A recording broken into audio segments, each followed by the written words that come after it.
పేరుతో వచ్చిన mouth టాక్తో box office వద్ద కాసుల వర్షం కురిపిస్తున్న సినిమా కొత్తలోక చాప్టర్ 1. ఈ చిత్రం ప్రపంచవ్యాప్తంగా ఏకంగా 300 కోట్ల క్లబ్లో చేరి మలయాళీ సినిమా చరిత్రలోనే అత్యధిక వసూళ్లు సాధించిన చిత్రంగా కొత్త రికార్డ్ సృష్టించింది. కేవలం 30 కోట్ల బడ్జెట్తో తయారైన ఈ సినిమా 40 రోజుల్లో 300 కోట్ల గ్రాస్ ఎలా కొల్లగొట్టిందో చూద్దాం. ఈ సినిమాను కళ్యాణి ప్రియదర్శన్ కీలక పాత్రలో డొమినిక్ అరుణ్ రూపొందించారు. ఏడాది విడుదలైన L2 ఎంపెరాన్ 265.5 కోట్లు రికార్డును కొత్తలోక సులభంగా అధిగమించింది.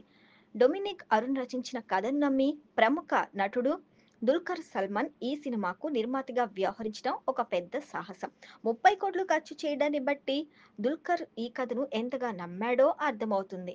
కళ్యాణి ప్రియదర్శన్ ఇంతవరకు నటించిన చిత్రాల కంటే ఈ కథనాలు చాలా విభిన్నంగా ఉండటంతో కేవలం మౌత్ టాక్ ఆధారంగానే ప్రేక్షకులు థియేటర్కు వస్తున్నారు. నెల రోజులు దాటిన ఈ సినిమా థియేటర్లోనే ప్రేక్షకులను అలరిస్తుంది. ప్రేక్షకులు ఇప్పుడు ఆసక్తిగా ఎదురుచూస్తున్న అంశం ఏమిటంటే ఈ చిత్రం OTTపై ఎప్పుడు వస్తుందని. సమాచారం ప్రకారం దీపావళి కానుకగా అక్టోబర్ 20వ తేదీ నుంచి జియో హాట్‌స్టార్లో స్ట్రీమింగ్ వచ్చే అవకాశాలు ఉన్నట్లు తెలుస్తుంది. ఇక ఇదే తరుణంలో లోక యూనివర్స్ను కొనసాగించే ప్లాన్ చిత్ర బృందం ప్రకటించింది.